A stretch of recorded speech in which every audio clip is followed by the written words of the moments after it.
الحمد لله رب العالمين والعاقبة للمتقين والصلاة والسلام على سيد الأنبياء والمرسلين وعلى آله وأصحابه ومن تبعهم بإحسان إلى يوم الدين.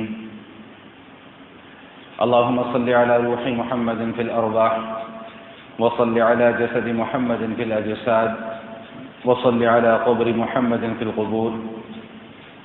رب اشرح لي صدري ويسر لي أمري واحلل عقدة من لساني يفقهوا قولي. سبحان ربك رب العزة عما يصفون وسلام على المرسلين والحمد لله رب العالمين. سورۃ الحجر کے مضامین کا تذکرہ چل رہا ہے. اس ضمن میں گزشتہ نشست میں اس عنوان پر گفتگو کی گئی تھی کہ قرآن کریم اللہ جل شانہ کا کلام ہے اور قرآن کریم کی چند خصوصیات آپ حضرات کے سامنے بیان کی گئیں.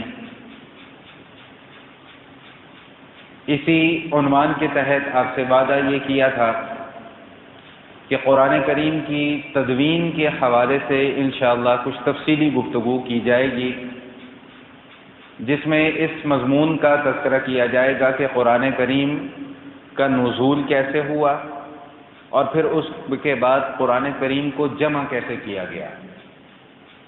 تو اس حوالے سے یہ بات ذہن نشین فرما لیجئے گا، اگرچہ میں پہلے بھی یہ بات عرض کر چکا ہوں کہ قرآن کریم کا نزول 2 مرتبہ ہوا ہے.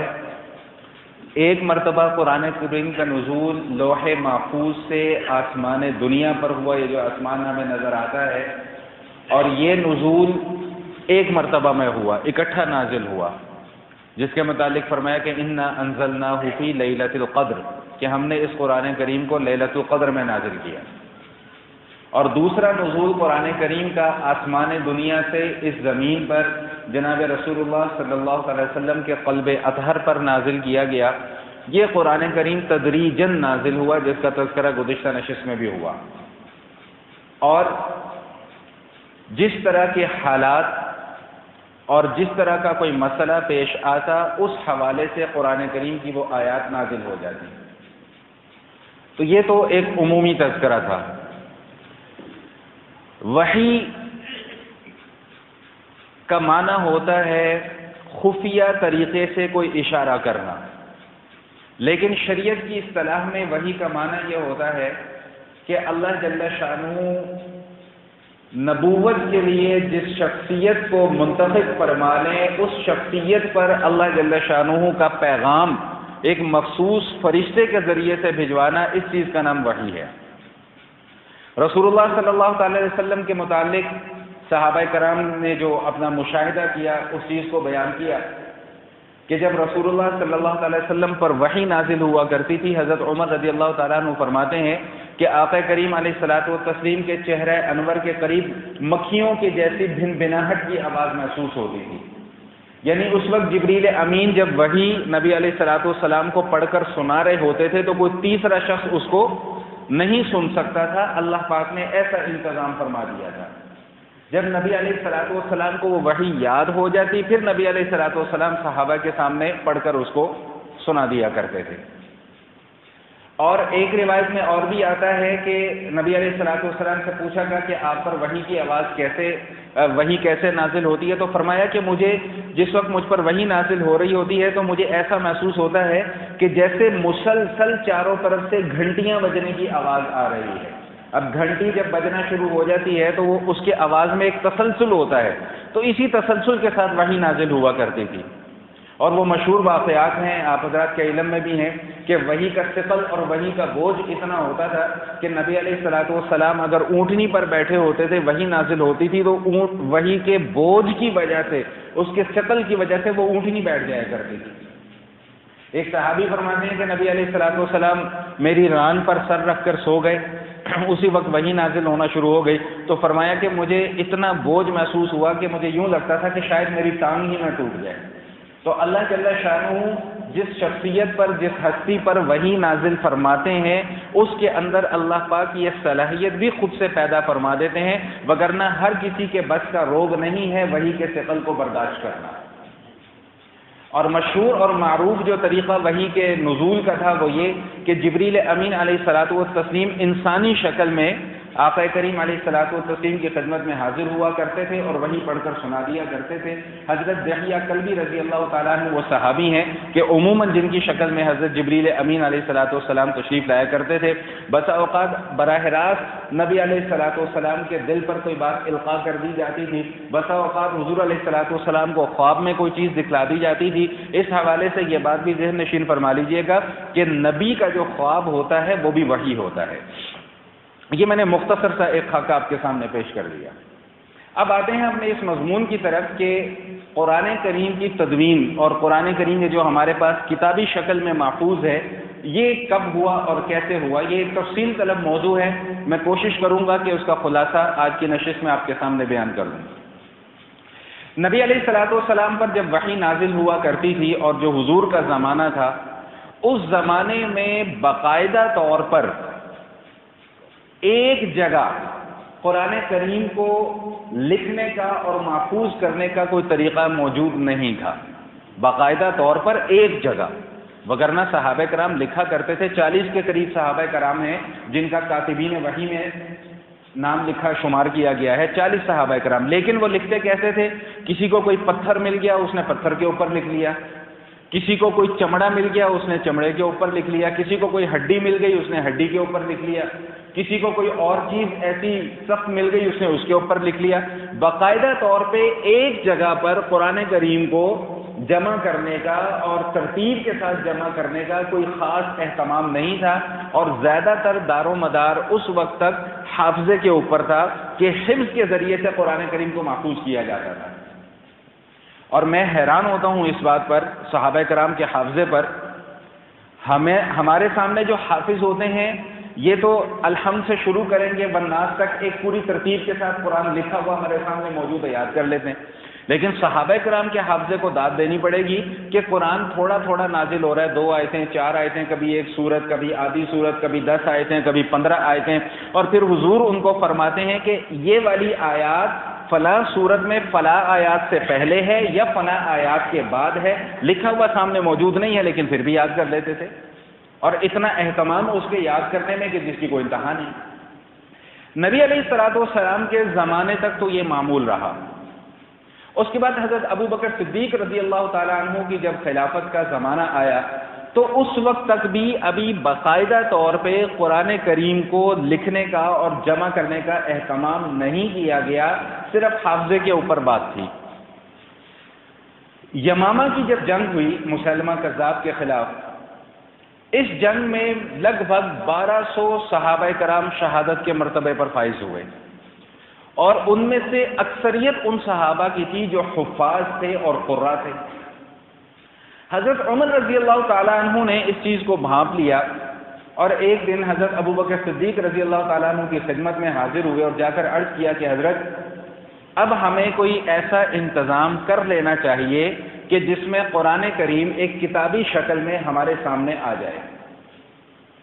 حضرت ابو بکر صدیق رضی اللہ تعالیٰ عنہ فرماتے ہیں کہ میں بار بار ان کو انکار کرتا رہا کہ جو کام اللہ کے نبی نے نہیں کیا وہ ہم کیوں کریں، اور حضرت عمر رضی اللہ تعالیٰ عنہ مجھے بار بار ایک ہی جواب دیتے رہے کہ نہیں یہ بہت ضروری ہے، یہ بہت ضروری ہے۔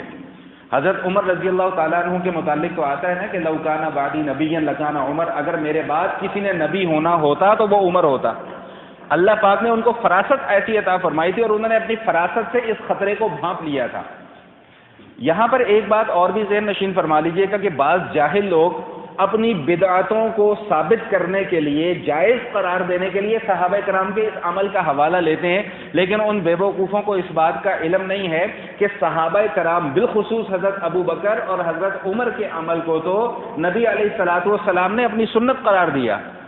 علیکم بسنتی وسنت الخلفاء الراشدین المہدیین، میری سنت پر مضبوطی سے عمل کرنا، میرے طریقے پر، اور میرے بعد جو میرے خلفاء آئیں گے خاص کر ان کے طریقے پر۔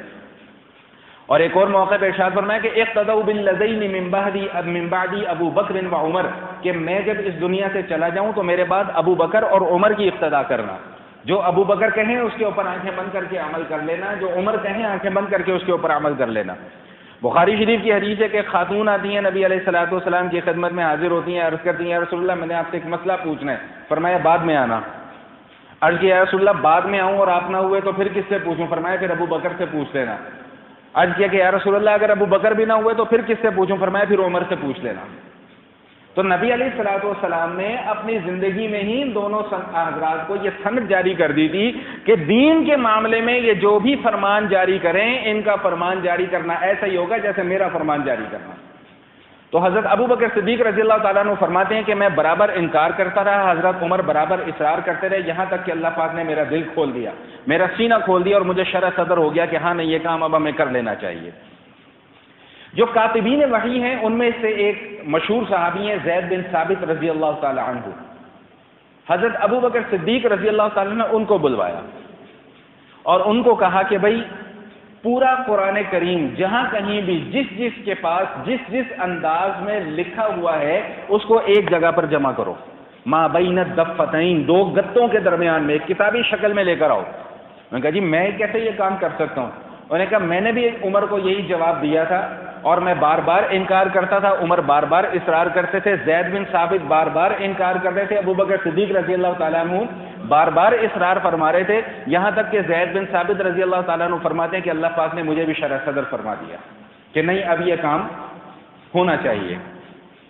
3 رکنی ایک کمیٹی بنائی گئی جس کے سربراہ زید بن ثابت تھے رضی اللہ تعالیٰ عنہ، اور اس کمیٹی کا اصول یہ تھا کہ قرآن کریم کی کوئی بھی آیت کسی کے پاس کسی کی انداز میں بھی محفوظ ہو، چاہے وہ حافظے کی بنیاد پر ہو چاہے وہ لکھی ہوئی ہو، جب تک کہ وہ صحابی 2 گواہ اپنے ساتھ لے کر نہیں آئے گا کہ ہاں ہم یہ 2 گواہی دیتے ہیں کہ اس فلاں صحابی نے یہ آیت حضور سے سن کر لکھی تھی، اس وقت تک اس آیت کو قرآن کا حصہ نہیں بنایا جائے گا۔ اتنا اہتمام کیا گیا۔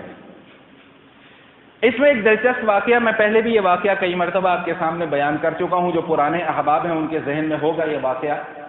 سورہ توبہ کی جو آخری 2 آیات ہیں، اللہ کی شان دیکھیں، اللہ تعالیٰ ایک وقت میں کتنے کام چل رہے ہوتے ہیں اللہ کی قدرت کے، اور ہمیں اندازہ بھی نہیں ہوتا۔ سورہ توبہ کی جو آخری 2 آیات ہیں یہ صرف ایک صحابی کے پاس تھی اور ان کا نام ہے خزیمہ بن ثابت رضی اللہ تعالیٰ عنہ۔ اور مزے کی بات یہ ہے کہ ان 2 آیتوں کا ان کا اکیلے کے پاس ہونا، اس کے لیے ان کے پاس گواہ بھی کوئی موجود نہیں تھا۔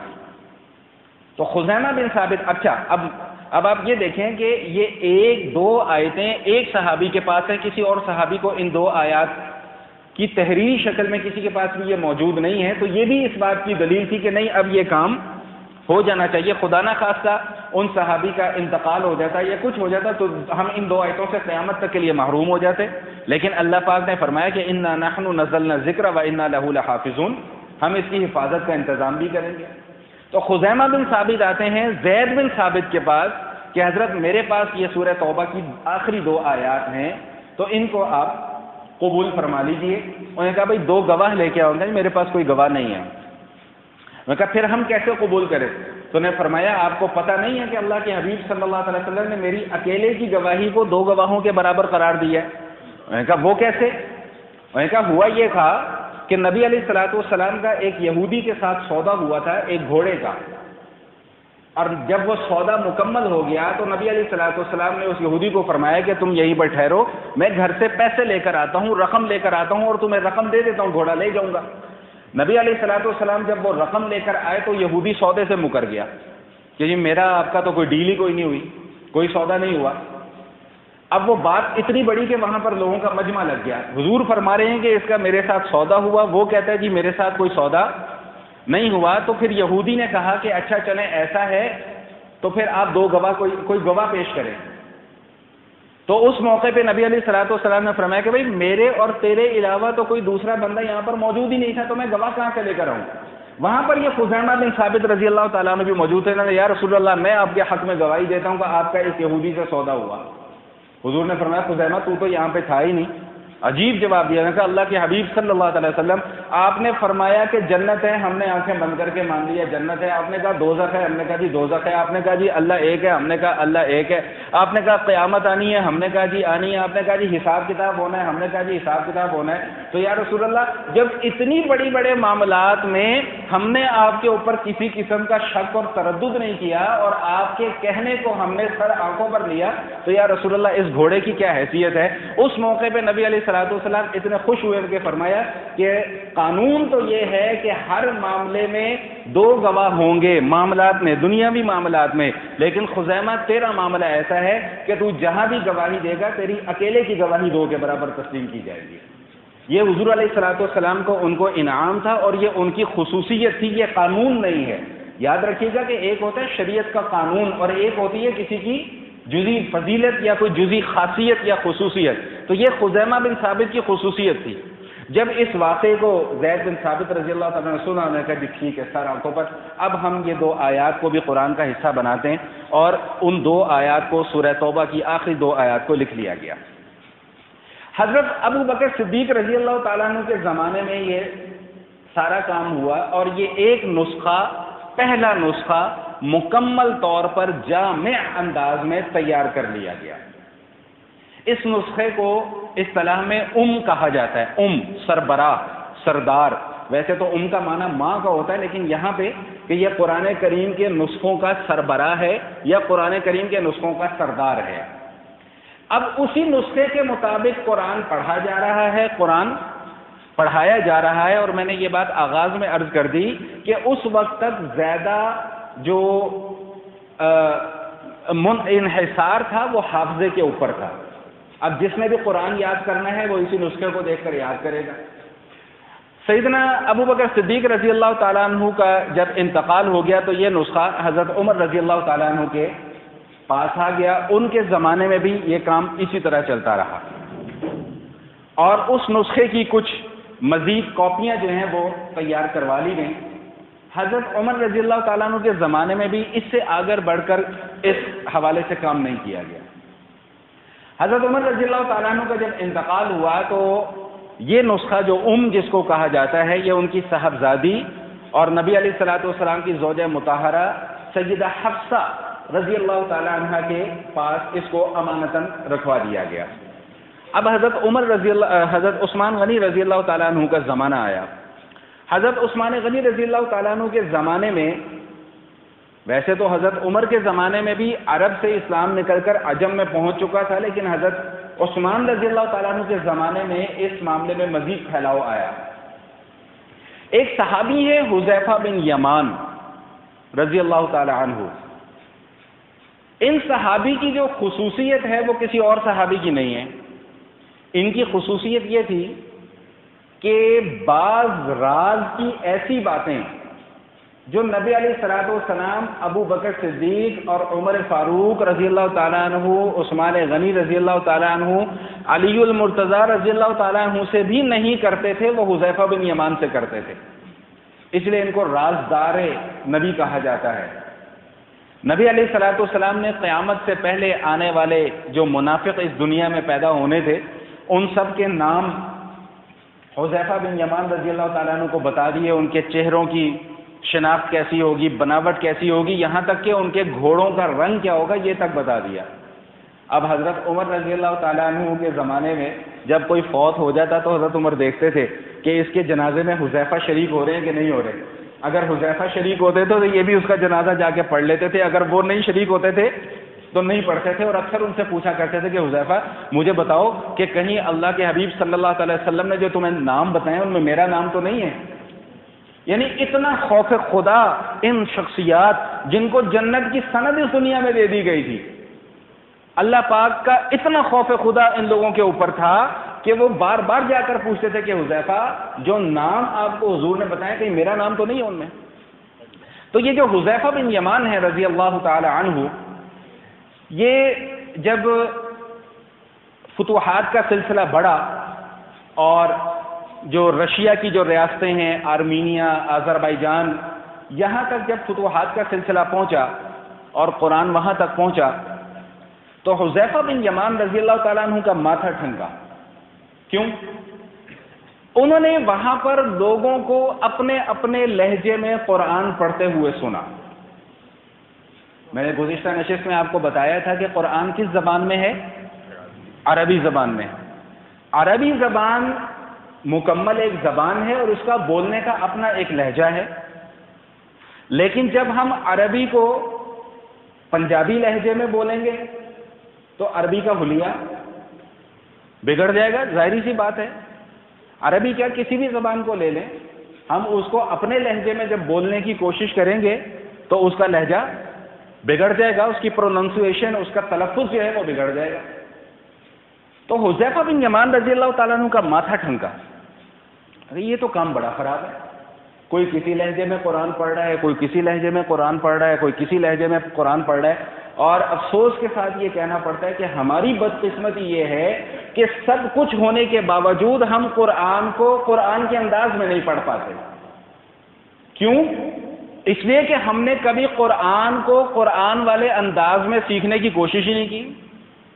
ہم قرآن کو پڑھیں گے الف لام میم ذالک الکتاب لا ریب فیہ لا حول ولا قوۃ الا باللہ. قرآن اس طرح نازل ہوا تھا. قرآن تو خوبصورت انداز میں نازل ہوا, الف لام میم ذالک الکتاب لا ریب فیہ ھدی للمتقین. اب اس انداز میں اور جس انداز میں ہم پڑھ رہے ہیں زمین آسمان کا فرق ہے. بسا اوقات تو ہم اتنی بڑی بڑی غلطیاں کر جاتے ہیں کہ جہاں پہ قرآن کے الفاظ کے معنی تبدیل ہو جاتے ہیں, اور جب معنی اس کے تبدیل ہو گئے, آپ نے مثبت کو منفی میں, منفی کو مثبت میں کر دیا, تو پھر نماز کہاں باقی رہ جائے گی. جتنی محنت ہم دوسرے مضامین کو سیکھنے میں کرتے ہیں کہ جس سے ہمیں صرف دنیا کا فائدہ حاصل ہوگا, ہم اس کا عشر عشیر بھی قرآن کو سیکھنے میں خرچ نہیں کرتے. قرآن کے لیے ہم نے صرف کیا رکھا ہوا ہے؟ کرائے کے مولوی رکھے ہوئے ہیں, بس وہ گھر آ جائیں, 1000-1500 روپے ان کی خدمت کر دو, بس وہ بچوں کو کیا پڑھاتے ہیں کیا نہیں پڑھاتے, بس جی ہمارے بچے نے قرآن پڑھ لیا جی بس کافی ہے. یہ نہیں کیا پتا کہ وہ قرآن پڑھا نہیں ہے, وہ قرآن کو پھاڑ رہے ہیں معذرت کے ساتھ. اور ایسی کئی مثالیں میرے سامنے موجود ہیں, کئی مثالیں, 20 مثالیں آپ کو میں انگلیوں کے اوپر گنوا سکتا ہوں کہ بچے جو ہیں وہ ہمارے کس طرح کا قرآن پڑھتے ہیں. تو بھائی جتنی محنت انگریزی سکھانے میں بچوں کو لگا رہے ہو, اتنی محنت قرآن سکھانے میں بھی تو لگاؤ, کہ کم از کم دیکھ کر تو قرآن صحیح سے پڑھنا آ جائے. کم از کم ہم خدا کے غضب کو دعوت تو نہ دیں پنجابی میں قرآن پڑھ کے, سندھی میں قرآن پڑھ کے, بلوچی میں قرآن پڑھ کے. قرآن تو عربی زبان میں نازل ہوا, اور اللہ کی بارگاہ میں اس قرآن کی تلاوت تبھی قبول کی جائے گی جب اس کو اللہ کے انداز میں پڑھیں گے جس طرح اللہ پاک نے نازل فرمایا. میرے اور آپ کے انداز میں پڑھنے سے اللہ پاک نے اس کی تلاوت کو, اس کی عبادت کو قبول نہیں کرنا. تو یہ ہم سب کے لیے ایک لمحہ فکریہ ہے اور ہمیں اس حوالے سے سوچنا چاہیے. مسئلہ کہاں پر آ کر خراب ہوتا ہے کہ ہمارے یہاں دین اور دینداری کا دراصل معیار کوئی نہیں ہے. وہ پٹکا ڈالا ہوگا, ادھر سائیکلوں پہ وہ ملا دوڑتے پھر رہے ہوں گے, کوئی ادھر بھاگ رہا ہے, کوئی ادھر بھاگ رہا ہے, ادھر مغرب کی اذان ہو رہی ہوگی, ادھر مولوی صاحب گھر میں ٹیوشن پڑھانے کے لیے جا رہے ہوں گے. ہمیں خود سمجھ میں نہیں آتی کہ ہم ایسے لوگوں سے لوگوں کو بچوں کو قرآن پڑھوا رہے ہیں کہ جن کو نماز کی فکر نہیں ہے. پتہ نہیں کب جا کے ہمیں یہ باتیں سمجھ میں آنا شروع ہوں گی. المیہ ہے, یہ بہت بڑا المیہ ہے کہ ہم نے قرآن کو بالکل نظر انداز کر دیا ہوا, بالکل پسے پشت ڈال دیا ہوا ہے. اچھے پڑھنے والے اس دنیا کے اندر موجود ہیں, اچھے پڑھانے والے اس دنیا کے اندر موجود ہیں, لیکن معذرت کے ساتھ برا نہ محسوس کیجیے گا ان باتوں کا. افسوس یہ ہے کہ ہمیں قاری صاحب کی خدمت کرتے ہوئے دراصل تھوڑی سی گرانی محسوس ہوتی ہے طبیعت میں, اس لیے ہم کہتے ہیں یار چلو قرآن ہی پڑھنا ہے نا, یہ کرائے کے مولوی سے پڑھوا لیتے ہیں. اس نے 500-600 روپے لینا ہے اور بچے کی ایسی کی تیسی پھیر کے رکھ دینی. میں بھی جب تک پڑھاتا رہا, اتفاق کی بات ایسی ہے کہ میرے جتنے بھی شاگرد تھے, جتنے بچوں نے بھی میرے سے قرآن پڑھا, وہ سارے بیچارے ایسے بچے تھے کہ وہ پہلے کسی کے ہاتھوں تباہیاں پھیر کے آ چکے ہوئے تھے. آپ یقین کریں کہ مجھے 6 مہینے سال صرف ان کا تلفظ ٹھیک کروانے میں لگا. قرآن کریم کو تجوید کے ساتھ پڑھنا فرض ہے, جس طرح نماز پڑھنا فرض ہے, اس طرح قرآن کریم کو تجوید کے ساتھ پڑھنا فرض ہے. یہ جس طرح ہم پڑھتے ہیں, ہم پتہ نہیں قرآن کے ساتھ کیا کرنا چاہ رہے ہیں. تو حذیفہ بن یمان رضی اللہ تعالیٰ عنہ کا ماتھا ٹھنکا, اور وہ حضرت عثمان رضی اللہ تعالیٰ عنہ کے پاس فوراً حاضر ہوئے اور عرض کیا کہ حضرت امت کی خبر کیجیے، معاملہ بہت خراب ہے۔ میں نے کہا ہوا کیا؟ میں نے کہا جی ہوا یہ ہے کہ قرآن کو ہر کوئی اپنے اپنے لہجے میں پڑھنا شروع ہو گیا ہے۔ قرآن قریش میں نازل ہوا، لغت قریش پر نازل ہوا، حضرت کچھ کیجئے، تمام قرآن کریم کے مصاحف کو دوبارہ سے تیار کیجئے اور اس انداز میں تیار کیجئے کہ ساری لغات کا احاطہ ہو جائے، اس میں رسم الخط اس کا اس طرح کا لکھیے۔ یہ تھوڑی سی تکنیکی اور علمی گفتگو ہے، میں اس کی زیادہ تفصیل میں نہیں جا رہا، صرف آپ کو سمجھا کے تو آگے جا رہا ہوں۔ اس کی ایک مثال سمجھ لیں، یہ مثال میں نے پہلے بھی آپ کے سامنے پیش کی تھی۔ ہم جب پڑھتے ہیں سورہ فاتحہ، سورہ فاتحہ میں کیا لکھا ہے؟ الحمدللہ رب العالمین الرحمن الرحیم مالکی یوم الدین۔ اب آپ جا کر ذرا دیکھیے گا قرآن کریم کو کہ ہم جب اردو میں مالک لکھتے ہیں تو کیسے لکھتے ہیں؟ میم الف ماں اور لام اور کاف، ایسے لکھتے ہیں نا، لیکن عربی میں ایسے نہیں لکھیں گے، قرآن کریم میں ایسے نہیں لکھیں گے۔ قرآن کریم میں میم، لام اور کاف تینوں ساتھ ملے ہوئے ہیں اور میم کے اوپر کھڑی زبر ڈلی ہوئی ہے۔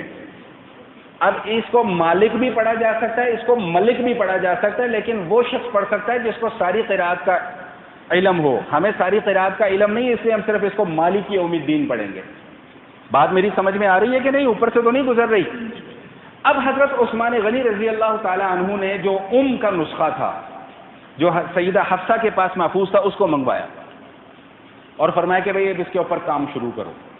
اب کام کیا شروع کرنا ہے کہ رسم الخط ایسا تحریر کرنا ہے کہ جس میں کوئی اور لفظ پڑھنے کی گنجائش باقی نہ رہے۔ 7 یا 8 انہوں نے وہ نسخے تیار کروائے اور جو کا نسخہ تھا وہ واپس سیدہ حفصہ کو بھجوا دیا اور حکم یہ دیا کہ ان 7 یا 8 جو سرکاری نسخے ہیں، ان کے علاوہ کسی اور کے پاس کسی بھی انداز میں لکھا ہوا قرآن ہو اس کو ضائع کر دے۔ یہ ان کا ایک اجتہادی فیصلہ تھا اور اللہ پاک نے ان سے یہ کام لینا تھا۔ اللہ ان کے اوپر کروڑوں رحمت نازل فرمائے کہ وہ یہ کام کر گئے تو آج ہمارے لیے آسانی ہو گئی۔ جو ایک نسخہ انہوں نے اپنے پاس رکھا جس کو امام کہا جاتا تھا، پہلا تھا، دوسرا امام، اور باقی جو نسخے تھے اس کی انہوں نے کچھ نقول کروا کے مختلف علاقوں میں بھجوا دی۔ یہ کام ہوا حضرت عثمان غنی رضی اللہ تعالیٰ عنہ کے زمانے میں۔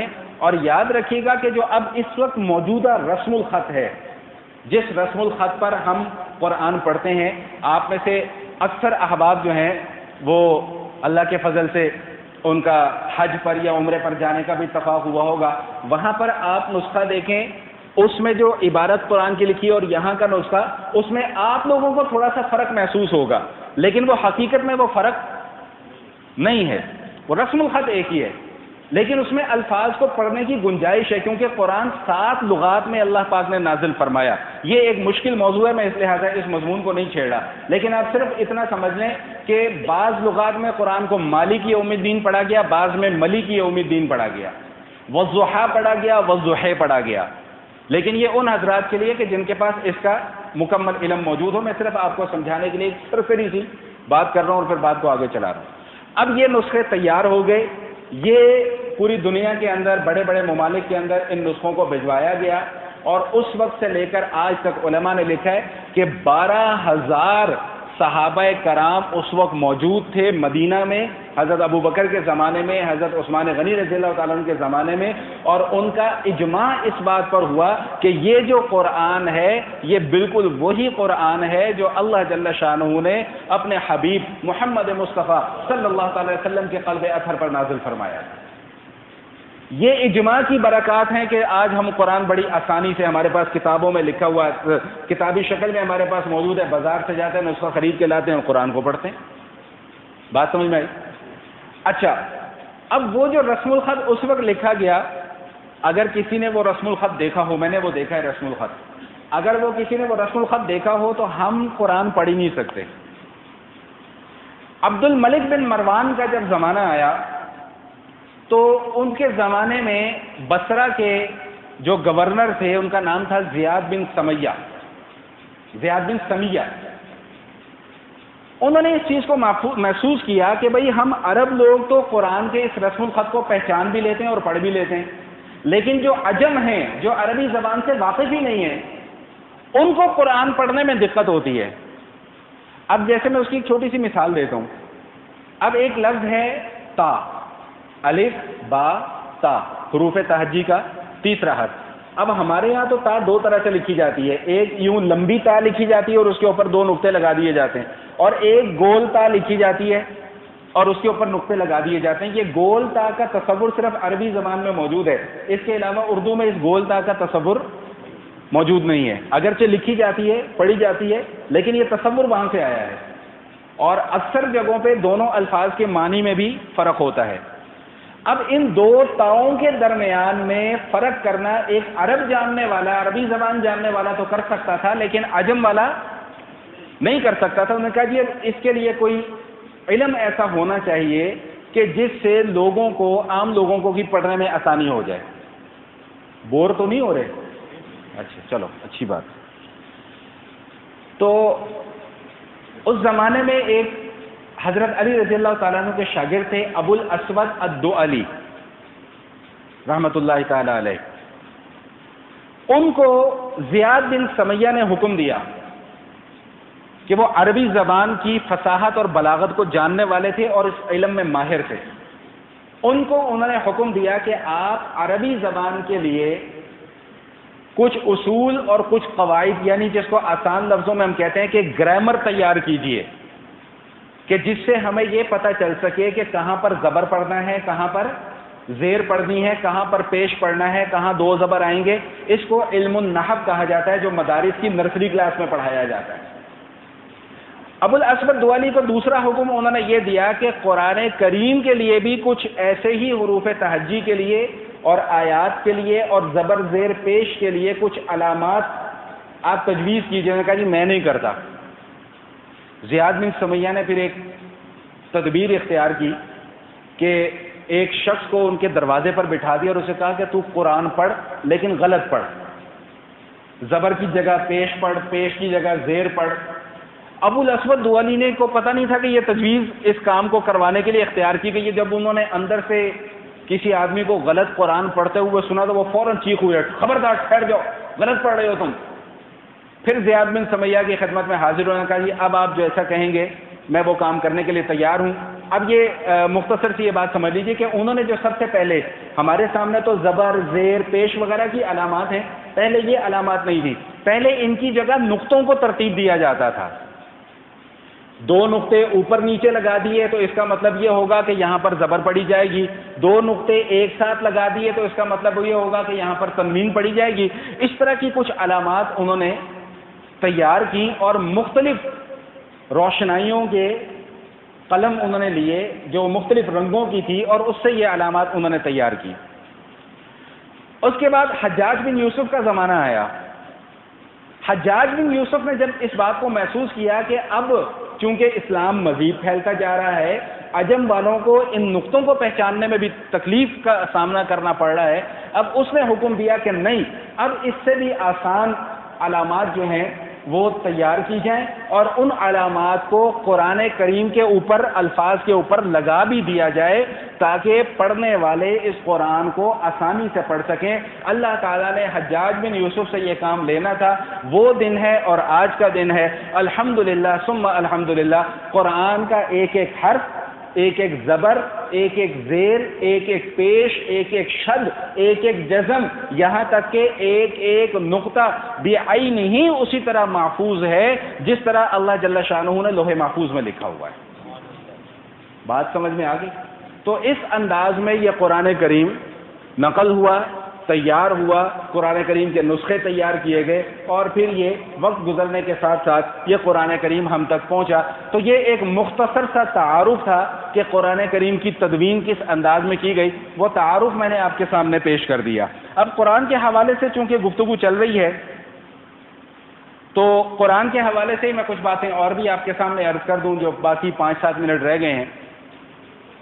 قرآن کریم کے فضائل ہم بچپن سے سنتے آ رہے ہیں، قرآن کریم کو پڑھیں اتنا ثواب ملے گا، اتنا ثواب ملے گا، اتنا ثواب ملے گا، اور ان فضائل کے اندر کسی قسم کا کوئی شک اور تردد بھی نہیں ہے۔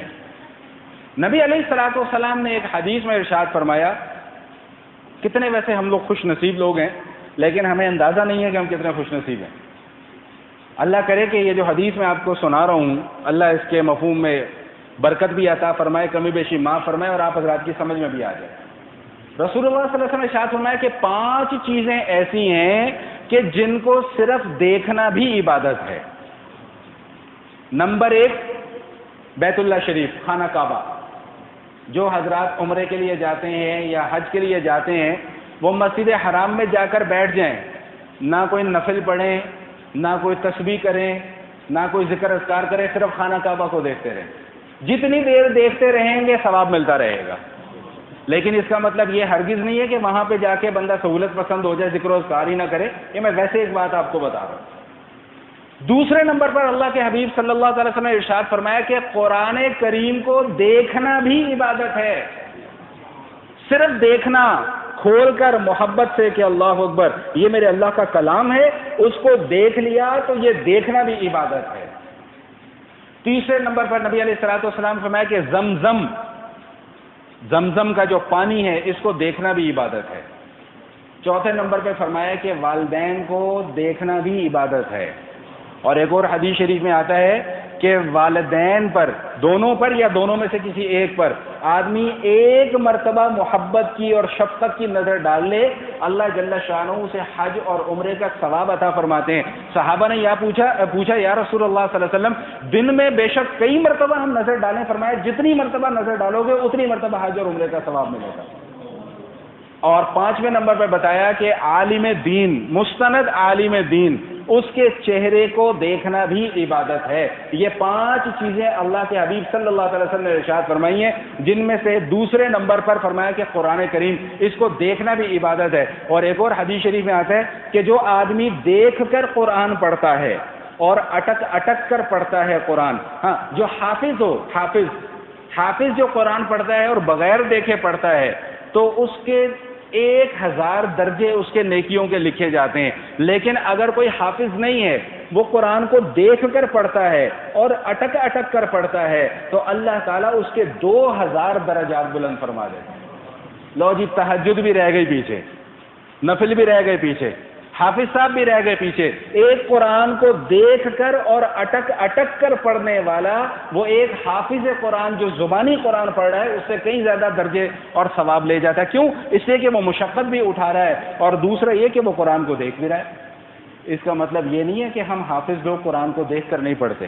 ہم الحمدللہ دن میں 1-2 مرتبہ رمضان کے مہینے میں دیکھ کے بھی پڑھتے ہیں، تاکہ ہمیں بھی یہ ثواب حاصل ہو جائے۔ سارا ثواب اب آپ کو تھوڑی دے دینا ہے ہم نے، کچھ ہم نے بھی تو اپنے لیے اکٹھا کرنا ہے کہ نہیں کرنا۔ یہ نہ رہو کہ سارا ثواب آپ لوگ لے کے چلے جاؤ، ہم لوگ پیچھے رہ جائیں، ایسے تو نہیں ہم آپ کو جانے دیں گے۔ علم کا یہی تو فائدہ ہوتا ہے کہ کچھ نہ کچھ فائدہ ہم لوگ بھی اٹھا لیتے ہیں اس سے۔ تو یہ اب اس کے حوالے سے اور بڑی لمبی چوڑی گفتگو ہے، میں بس اس موضوع کو ختم کرنا چاہ رہا ہوں۔ قرآن کریم کے کچھ آداب بھی ہیں جو رسول اللہ صلی اللہ تعالی وسلم نے بیان فرمائے ہیں۔ نبی علیہ الصلوۃ والسلام نے فرمایا کہ قرآن کے ساتھ تکیہ نہ لگاؤ، ٹیک نہ لگاؤ قرآن کریم کو۔ بغیر وضو کے قرآن کریم کو چھونا جائز ہے؟ بولو بھائی۔ ایک دانشور صاحب پیدا ہو گئے ہمارے ملک میں تو نہیں، کسی دوسرے ملک میں۔ انہوں نے ایک بھرے مجمع میں یہ مسئلہ بیان کر دیا کہ قرآن کریم کو بغیر وضو کے چھو بھی سکتے ہیں۔ اور دلیل کیا پیش کر رہے ہیں؟ دلیل یہ پیش کر رہے ہیں کہ جی اگر آپ نے کسی غیر مسلم کو قرآن پیش کرنا ہو اور اسے پڑھنے کو دینا ہو، کیا اسے بھی کہو گے کہ آپ وضو کرو؟ یہ سوال میرے پاس بھی آیا، میں نے اس کا ایک ہی جواب دیا۔ میں نے کہا مجھے یہ بتاؤ کہ غیر مسلم کے اوپر وضو کرنا فرض ہے؟ بتائیں بھائی، غیر مسلم ایک آدمی جو مسلمان ہی نہیں ہے، اس کے اوپر وضو کرنا فرض ہے؟ وضو کرنا تو میرے اور آپ کے اوپر فرض ہے۔ تو بھائی جب اس کے اوپر وضو ہی فرض نہیں ہے، اور نہ قرآن پڑھنا اس کے اوپر فرض ہے، نہ نماز پڑھنا اس کے اوپر فرض ہے، اب وہ غیر مسلم قرآن کو وضو کر کے چھوئے یا بغیر وضو کے چھوئے، اس کے لیے تو دونوں برابر ہیں۔ یہ پابندی تو میرے اور آپ کے لیے ہے کہ بھائی بغیر وضو کے قرآن کریم کو ہاتھ لگانا جائز ہے، زبانی پڑھ سکتے ہو، ہاتھ نہیں لگا سکتے۔ لیکن اگر غسل کی حاجت ہے تو پھر زبانی بھی قرآن کریم کو نہیں پڑھ سکتے۔ انہی احادیث کی بنیاد پر علماء نے مزید مسائل یہ بیان کیے ہیں کہ قرآن کریم کی طرف پیر کر کے بیٹھنا، قرآن کریم کی طرف پشت کرنا، قرآن کریم کے اوپر کسی اور کتاب کا رکھ دینا یہ جائز نہیں ہے۔ کیوں جائز نہیں ہے؟ اس لیے کہ اس میں قرآن کریم کی بے ادبی ہے۔ ہم لوگ قرآن کو اکثر لوگوں کو دیکھا ہے وہ قرآن کو ایسے پکڑ کے جا رہے ہوتے ہیں جیسے انگلش کی کتاب ہاتھ میں پکڑی ہوئی ہے۔ بھائی قرآن ہے، اس کو سینے سے لگاؤ، سینے سے لگا کر یہاں پر لگا کر رکھو اس کو۔ یہ ایسے لٹکا کر ہاتھ میں پکڑنے کی کتاب نہیں ہے، یہ میتھمیٹکس کی بک نہیں ہے کہ آپ جہاں مرضی اس کو اٹھا کے رکھ دو، نہیں، یہ قرآن ہے، اس کا ادب کرو، احترام کرو۔ اور یہ بات بھی آپ حضرات کے سامنے عرض کر دوں کہ اپنے گھروں میں بھی قرآن کریم کو جب رکھیں تو ایسی جگہ پر رکھنے کا اہتمام کریں کہ جو اونچی جگہ ہو، جہاں پر قرآن کریم کی طرف پشت نہ ہو۔ خواجہ معین الدین اجمیری رحمۃ اللہ تعالی علیہ سے روایت ہے، وہ فرماتے ہیں کہ سلطان محمود غزنوی رحمۃ اللہ تعالی علیہ کا جب انتقال ہوا تو ان کے انتقال کے بعد کسی نے ان کو خواب میں دیکھا اور ان سے پوچھا کہ ہاں بھائی آپ کے ساتھ کیا معاملہ ہوا، کیا ماجرا ہوا؟ اور یہ کہا جی اللہ تعالیٰ نے میرے صرف ایک عمل کی وجہ سے میری مغفرت فرما دی۔ پوچھا کہ بھائی وہ کون سا عمل تھا؟ فرمایا کہ وہ عمل یہ تھا کہ ایک رات میں کسی قصبے میں گیا اور وہاں پر میں کسی کے گھر میں مہمان بن کر ٹھہرا ایک رات کے لیے، تو جس کمرے میں میزبان نے مجھے سونے کے لیے جگہ دی تو وہاں پر ایک الماری سی بنی ہوئی تھی، طاق بنی ہوئی تھی، اور اس میں ایک کاغذ پڑا ہوا تھا اور اس کاغذ کے اوپر قرآن کریم کی کچھ آیات لکھی ہوئی تھی۔ اللہ اکبر کبیرہ، کیسے لوگ تھے یہ! ویسے ہم لوگ ایسا، میرا خیال ہے کہ کبھی ہمیں تصور میں بھی نہیں آیا ہوگا کہ ہم یہ کام کر لیں۔ تو سلطان محمود غزنوی رحمۃ اللہ علیہ فرماتے ہیں کہ میں جب اس کمرے میں داخل ہوا اور میری نظر اس طاق پر پڑے ہوئے اس کاغذ پر لکھے ہوئے قرآن پر پڑی تو میں نے سوچا کہ بھائی اس کمرے میں یہ کاغذ کا ٹکڑا رکھا ہوا ہے جس پر قرآن لکھا ہے، لہٰذا اس کمرے میں سونا مناسب نہیں ہے۔ توجہ سے سنیے گا۔ پھر کہتے ہیں میرے دل کے اندر یہ وسوسہ آیا کہ یار چھوٹا سا کاغذ ہی ہے نا، اس کو اٹھا کے کسی دوسری جگہ پر رکھ دو اور تم خود سو جاؤ۔ کہتے ہیں میں نے پھر اس وسوسے کو جھٹک دیا کہ نہیں، میں اپنی آرام کی خاطر قرآن کریم لکھے ہوئے کاغذ کو اٹھا کر کسی اور جگہ لکھوں۔ فرمایا کہ چنانچہ میں ساری رات جاگتا رہا اور اس رات میں سویا ہی نہیں۔ قرآن کریم کے اس ادب کی وجہ سے اللہ جل شانہ نے میری مغفرت فرما دی۔ ذرا اندازہ کیجئے گا کہ صرف قرآن کا ادب، قرآن ابھی پڑھا نہیں ہے، صرف اس کا ادب کیا ہے۔ ہم لوگ کیا ہیں بھائی؟ کوئی آسمان سے اتری ہوئی مخلوق ہیں کہ جو ہم قرآن کا ادب بھی نہیں کر سکتے؟ یقین مانے لوگ ایسے ایسے سوال کرتے ہیں، ایسی ایسی عجیب باتیں کرتے ہیں کہ دل خون کے آنسو رونا شروع ہو جاتا ہے کہ یار یہ لوگ قرآن کا ادب نہیں کر رہے تو پھر کس چیز کا ادب کریں گے؟ اللہ کے کلام کا ادب جب دل میں نہیں ہے تو پھر کس چیز کا ادب ہوگا؟ تو بات سمجھ میں آئی کہ نہیں آئی ہے؟ تو اس حوالے سے اور بھی بہت ساری باتیں کرنے کو تھیں لیکن اب ٹائم گزر گیا ہے، تو چلیں زندگی رہی تو انشاءاللہ آئندہ کی نشست میں وآخر دعوانا الحمدللہ رب العالمین۔